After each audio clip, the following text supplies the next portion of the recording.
Good afternoon friends. આપણે જોવાના છે મેથ્સ ની અંદર ચેપ્ટર 2. આજથી શરૂ થાય છે ચેપ્ટર 2, બરાબર. એમાં આપણે ફર્સ્ટ ઓફ ઓલ જોઈશું એક્સરસાઇઝ 2.1 અને 2.2 સાથે, કારણ કે બંને નાની છે એટલે આપણે એક સાથે જોઈ શકશું.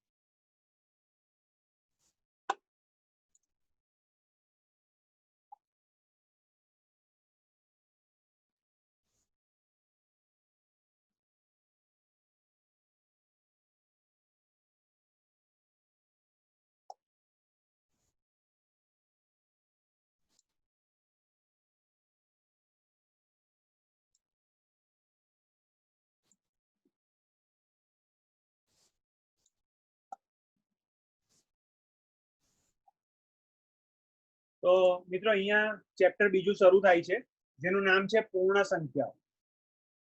પૂર્ણ સંખ્યાઓ એટલે શું? તો આપણે એ જ જોવાનું છે કે સમજો 1, 2, 3, 4 એવી જે પણ ગણતરીની સંખ્યાઓ છે તેને આપણે શું કહીશું? પૂર્ણ સંખ્યાઓ. આ ગણતરીની સંખ્યાઓ, આમાં બે વસ્તુઓનો ફરક છે. એકદમ પાતળી રેખા છે ફરકમાં કે જે આપણે સમજવાની છે. શું છે એ જોઈએ તો કે 1, 2, 3, 4 થી અસંખ્ય સુધીની જે પણ સંખ્યા આવે, 1 થી શરૂ થાય અને પછી અસંખ્ય સુધી જાય, તો એવી સંખ્યાઓને આપણે શું કહીશું? પ્રાકૃતિક સંખ્યાઓ કહીશું, બરાબર. પ્રાકૃતિક સંખ્યા એટલે કોઈ પણ નંબર n સંકેત વડે આપણે એને દર્શાવીએ છીએ, ન્યુટ્રલ, ન્યુમિનલ. પ્રાકૃતિક સંખ્યાઓમાં સૌથી પહેલી નાની સંખ્યા કઈ આવશે? તો કે 1 આવશે. જ્યારે પૂર્ણ સંખ્યાઓ આપણે કેવી રીતે દર્શાવશું? તો કે 0, 1, 2, 3, 4, 5, 6 અસંખ્ય સુધી. એટલે જો 0 થી શરૂ થાય તો એને આપણે કહીએ છીએ પૂર્ણ સંખ્યા, અને 1 થી શરૂ થાય તો એને આપણે શું કહીશું? પ્રાકૃતિક સંખ્યાઓ. એકદમ માઇનોર ફરક છે, પણ ખૂબ અગત્યનો છે. એ સમજવું ખૂબ જરૂરી છે, કારણ કે ખાલી જગ્યામાં અથવા ખરા ખોટામાં આ વસ્તુ આવી શકે છે. પ્રાકૃતિક સંખ્યાઓ અસંખ્ય અનંત હોય છે, ઇન્ફિનિટી સુધી જઈ શકે છે. ગમે તેટલી મોટી સંખ્યાઓ હોઈ શકે, તેથી સૌથી મોટી સંખ્યા આવતી નથી, બરાબર. મોટામાં મોટી પ્રાકૃતિક સંખ્યા કઈ? તો એ જવાબ આપવો અઘરો છે. કરોડો, અબજો, ખરબો સુધી સંખ્યાઓ જઈ શકે છે. પ્રાકૃતિક સંખ્યાઓના સમૂહને આપણે n સંકેત વડે દર્શાવી શકીએ છીએ. એટલે કે કેવી રીતે લખશું? તો કે n = 1 2 3 4 2 ડેશ ડેશ ડેશ, એટલે કે ઇન્ફિનિટી સુધી ગમે તેટલી અસંખ્ય સંખ્યાઓ આવી શકે છે, બરાબર. ત્યાર પછી આપણે સ્વાધ્યાય 2.1 ની અંદર જોઈશું પહેલાની સંખ્યા અને પછીની સંખ્યા.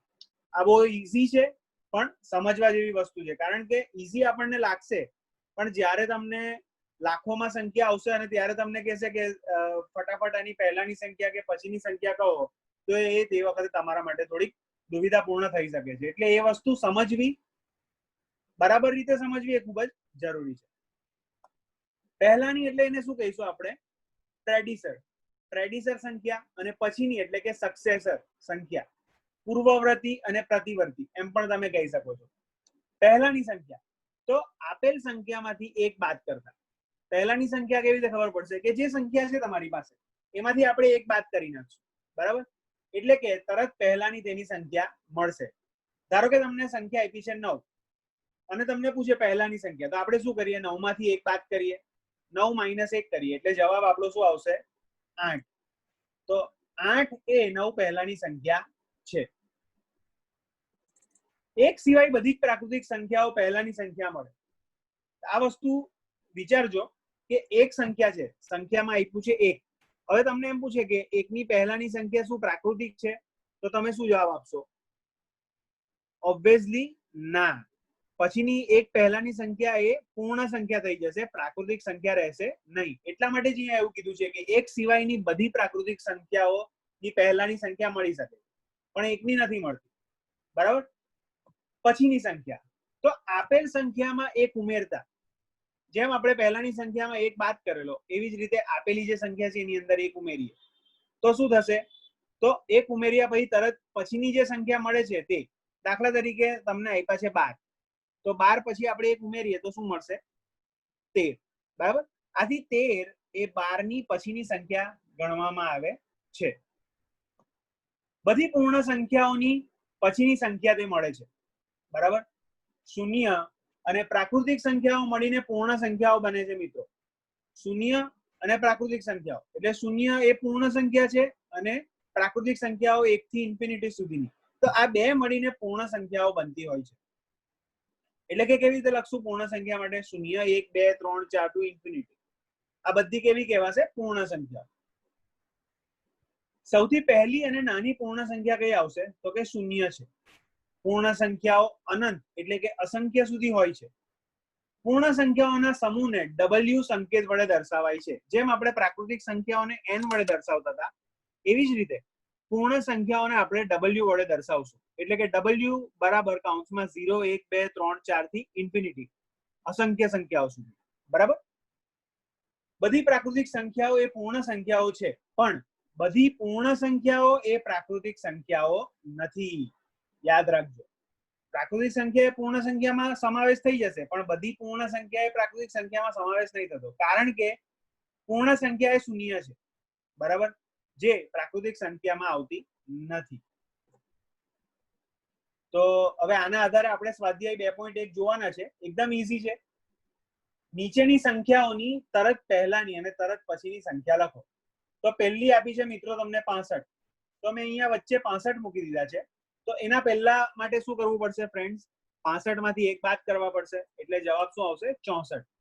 અને એના પછીની તરતની એટલે પછીની તરતની મેળવવા માટે 1 ઉમેરવો પડશે, એટલે 65 માં હું 1 ઉમેરીશ તો શું જવાબ આવશે? 66. બરાબર? હવે એવી જ રીતે બીજી આવે છે 310. તો 310 પહેલાની સંખ્યા આવશે 309 અને 310 પછીની સંખ્યા આવશે 311. ત્યારબાદ આવે છે 3419. તો હવે ધીરે ધીરે સંખ્યા વધવા માંડી. જો મિત્રો, તો આપણે શું કરવાનું? પાછળની સંખ્યા જો અહીં 9 આપ્યો છે અને 1 આપ્યો છે, તો 19 થયા. તો 19 પહેલા કયા આવે? તો 18. તો 3418 આપણે મૂકી શકીએ. એવી રીતે 19 પછી શું આવે? 20. તો 3420 આપણે મૂકી શકીએ. ત્યારબાદ આપ્યું છે 6050. જો તમને પહેલેથી જ સંખ્યામાં શૂન્ય એકમના સ્થાન પર આપ્યું હોય તો એકમ પછીની એટલે કે દશકના સ્થાન સાથે આપણે જોવાનું. એટલે કે 50 છે તો 50 પહેલા કઈ આવશે? 49. તો આપણે અહીંયા શું મૂકશું? 6049. અને 50 પછીની તરતની એક કઈ આવશે? તો કે 51. તો કે 6051 એ પછીની તરતની સંખ્યા બનશે. ત્યાર પછી આપ્યું છે 78381. તો ફ્રેન્ડ્સ અહીંયા 81 છે, તો 81 પહેલા કઈ આવે? 80. તો 78381 ની જગ્યાએ આવે આપણે શું લખશું? 78380. હવે 81 આપી દીધા, તરત પછીની શું આવશે? 78382. 81 પછી આવશે 82. ત્યારબાદ રકમ છે 6,78,235. તો 235. તો 235 પહેલાની કઈ સંખ્યા આવે ફ્રેન્ડ્સ?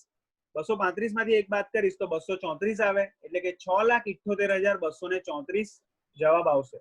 અને તરત પછીની તો 235 પછી 236 આવે, તો 6,78,236 એ તરત પછીની મારી સંખ્યા બનશે. એવી રીતે છે 14,15,689. તો 689 પહેલા કઈ આવે? તો કે 688, એટલે કે 14,15,688. અને 89 પછી કઈ આવે? 90. તો 14,15,690 એ તરત પછીની સંખ્યા આવશે. હવેની સંખ્યા ખાસ મહત્વપૂર્ણ છે 90,000. જો મિત્રો, તો 90,000 છે તો અહીંયા આગળ કેટલા આવવા જોઈએ?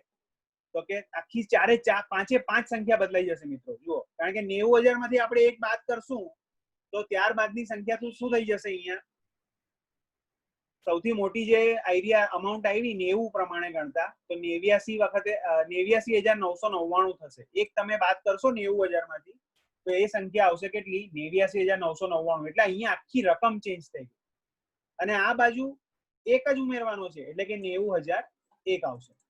તો ખાસ આ વસ્તુની તકેદારી રાખજો કે બધી સંખ્યામાં જો પાછળથી શૂન્ય પ્રમાણે ધારેલા હોય અને પહેલાની સંખ્યા પૂછે તો જેટલા શૂન્ય છે ત્યાં 9 આવશે અને ત્યાર પછીનો તરતનો 8 એના પછીનો આવશે. એટલે કે 9 હોય તો 8, 8 હોય તો 7, એવી રીતે આવશે.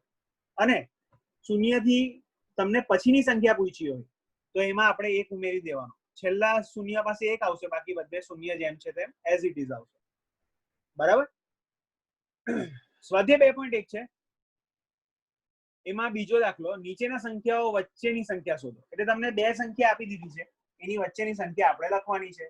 તો પહેલી છે 419 અને 421. તો એની વચ્ચેની સંખ્યા કઈ આવશે? તો આપણે શું કરવાનું 419 ની તરત પછીની સંખ્યા એટલે કે 1 ઉમેરવાનો તો કઈ સંખ્યા આવશે 420 ત્યાર પછી 870 તો 871 872 938 છે તો 939 940 4230 છે તો 4231 4232 5697 5697 તો 5698 5699 8000 આપી છે મિત્રો તો 8001 8002 હવે અહીંયા ખાસ ધ્યાન રાખજો 99999 તો આમાં હું એક ઉમેરીશ તો કેટલા થઈ જશે 1 લાખ થઈ જશે આ 1 લાખ અને પછી આવશે 1 લાખ 1 પછી 2,03,040 છે તો 2,03,041 2,03,042 એટલે વચ્ચેની સંખ્યા આપણે મળી જશે ક્યાં તમારે આમાંથી આને બાદ કરવું પડશે અથવા પહેલાની સંખ્યામાં તમારે સંખ્યા ઉમેરવી પડશે તમે કંઈ પણ કરી શકો છો જવાબ સેમ જ આવશે બરાબર તો ફ્રેન્ડ્સ આ તો આપણું સ્વાધ્યાય 2.1 હવે આપણે થોડુંક આગળ વધીએ સ્વાધ્યાય 2.2 તરફ સંખ્યા રેખાના આધારે આપણે વસ્તુ જોવાની છે તો જુઓ ફ્રેન્ડ્સ અહીંયા તમને સંખ્યા રેખા આપી છે એક રેખા દોરેલી છે જેની ઉપર 0 1 2 3 4 5 6 7 8 એવી રીતે સંખ્યા લખેલા છે માપ લખેલા છે તો શું છે આ સંખ્યા રેખા પરની કોઈ પણ બે પૂર્ણ સંખ્યાઓ પૈકી જે પૂર્ણ સંખ્યા ડાબી બાજુએ આવેલી હોય તે પૂર્ણ સંખ્યા તે બે સંખ્યાથી નાની હોય એટલે સમજો કે સંખ્યા રેખા પર 5 દર્શાવેલા છે તો 5 થી હું ડાબી બાજુએ જેમ જેમ જઈશ ને એમ સંખ્યા કેવી થઈ જશે નાની એટલે કે 5 માંથી હું 1 બાદ કરીશ તો 4 ત્યાર પછી 3 2 એમ સંખ્યાઓ નાની થતી જશે એવી જ રીતે સંખ્યા રેખા પરની કોઈ પણ બે પૂર્ણ સંખ્યાઓ પૈકી જે પૂર્ણ સંખ્યા જમણી બાજુએ આવેલી હોય તે પૂર્ણ સંખ્યા તે બે સંખ્યાઓની મોટી સંખ્યા કહેવાય જેમ કે 5 આપેલા છે તો હવે હું જમણી બાજુ ખસીશ તો 5 માં 1 ઉમેરીશ ડાબી બાજુએ જઈએ તો બાદબાકી કરવાની જમણી બાજુએ જઈએ તો સરવાળો કરવાનો તો 5 માં હું 1 ઉમેરીશ તો કેટલા આવશે 6 બરાબર જે 5 કરતા બટ ઓબ્વિયસ મોટી રકમ છે 6 માં હજુ 1 ઉમેરીશ તો કેટલા આવશે 7 જે 6 અને 5 કરતા મોટી છે બરાબર એટલે આવી રીતે જો જમણી બાજુએ ખસીએ તો ઉમેરો કરવાનો અને સંખ્યા રેખામાં જો ડાબી બાજુએ આવીએ તો બાદબાકી કરવાનો શૂન્ય એ નાનામાં નાની પૂર્ણ સંખ્યા હોવાથી સંખ્યા રેખા ઉપર શૂન્યની ડાબી બાજુએ કોઈ પૂર્ણ સંખ્યા હોતી નથી શૂન્ય એ નાનામાં નાની સંખ્યા છે પૂર્ણ સંખ્યા છે બરાબર એટલે ત્યાર પછી શૂન્યથી ડાબી બાજુએ જો જઈએ તો પૂર્ણ સંખ્યા નહીં કહેવાય હા ઋણ સંખ્યા કહેવાય પણ ઋણ સંખ્યા વિશે આપણે પછી સમજશું પહેલા આપણે આ જ વસ્તુ સમજીએ કે પૂર્ણ સંખ્યા ક્યાં સુધી આવે તો કે પૂર્ણ સંખ્યા આવશે ફક્ત ને ફક્ત શૂન્ય સુધી એક્ઝેક્ટલી અહીંયા ઉદાહરણના દાખલા આપ્યા છે તે આપણે જોઈએ તો કે સંખ્યા રેખા ઉપરનો ઉપયોગથી 2 + 6 મેળવો તો 2 + 6 એટલે આપણે શું કરવું પડશે 2 માં 6 ઉમેરવામાં આવે છે માટે 2 થી શરૂ કરીને 2 થી જમણી બાજુએ 1 એકમનો 1 એવા 6 પગલા આપણે લેવા પડે હું અહીંયા સંખ્યા રેખા દોરી દઉં બરાબર જેની ઉપર અલગ અલગ નોટ્સ આપ્યા છે 0 થી લઈને 14 સુધી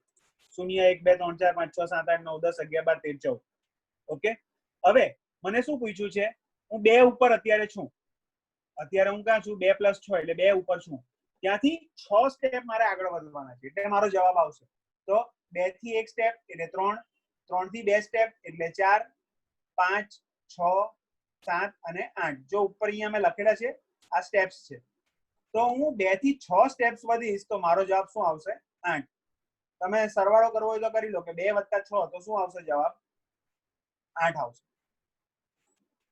એવી જ રીતે સંખ્યા રેખાના ઉપયોગથી 8 - 3 મેળવો તો મારે શું કરવું પડશે માઇનસ છે એટલે હવે ડાબી બાજુએ ખસવું પડે કે 8 માંથી 3 બાદ કરવા માટે 8 થી શરૂ કરીને 8 ની ડાબી બાજુએ એક એકમના એવા 3 પગલા લઈશું એક એક સ્ટેપ ખસતા જઈશું એવા 3 પગલા ખસશું આમ 3 પગલા જતા આપણને 5 ઉપર પહોંચીશું કેવી રીતે તો મેં અહીંયા સંખ્યા રેખા મૂકી 0 થી લઈને 14 સુધી બરાબર હવે 8 માંથી આપણે 3 બાદ કરવાના છે એટલે 1 2 અને 3 હું 3 પગથિયા નીચે ઉતરો તો હું ક્યાં પહોંચ્યો ફ્રેન્ડ્સ 5 ઉપર આવી ગયો જો આ 3 પગથિયા જો હું નીચે ઉતરું તો હું ક્યાં આવ્યો 5 ઉપર ને તમે બાદબાકી કરશો તો પણ તમારો જવાબ શું આવશે 8 માંથી 3 જશે તો 5 આવશે એવી જ રીતે છે સંખ્યા રેખાનો ઉપયોગ કરીને ગુણાકાર મેળવો હવે 2 × 6 તો 2 ને 6 વડે ગુણવા છે બરાબર એટલે આપણે શું કરશું 2 એકમને 6 વખત ગુણીશું 6 વખત ત્યાંથી ફરીશું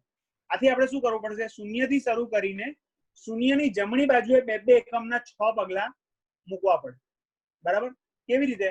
હવે પેલા બધામાં સંખ્યા રેખા પર તમે 1 2 થી ચાલુ કરો ને ફ્રેન્ડ્સ તો ચાલે, પણ ગુણાકારમાં તમારે એવું થશે નહીં. ગુણાકારમાં કમ્પલસરી તમારે 0 થી જ ચાલુ કરવું પડશે. તો અહીંયા મેં 0 થી 15 સુધીની અમાઉન્ટ મૂકેલી છે. બરાબર? હવે મારે બે બે ના જમ્પ મારવાના છે. કેટલી વખત? 6 વખત. એટલે હું શું કરીશ? 0 થી 2 પહેલો જમ્પ, 1 અને 2, પછી 2 થી બીજા 2 જમ્પ એટલે 1 અને 2 એટલે આ બીજો જમ્પ, પછી 2 નો ત્રીજો જમ્પ, 2 આંકડાનો ચોથો જમ્પ, 2 આંકડાનો પાંચમો જમ્પ, 2 આંકડાનો છઠ્ઠો જમ્પ. એમ મેં ટોટલ બે આંકડાના 6 જમ્પ માર્યા. તો હું ક્યાં પહોંચ્યો ફ્રેન્ડ્સ? 12 ઉપર. તો હવે તમે આ વસ્તુ ગણી શકો છો કે 2 ને જો હું 6 સાથે ગુણાકાર કરું તો મારો જવાબ શું આવે?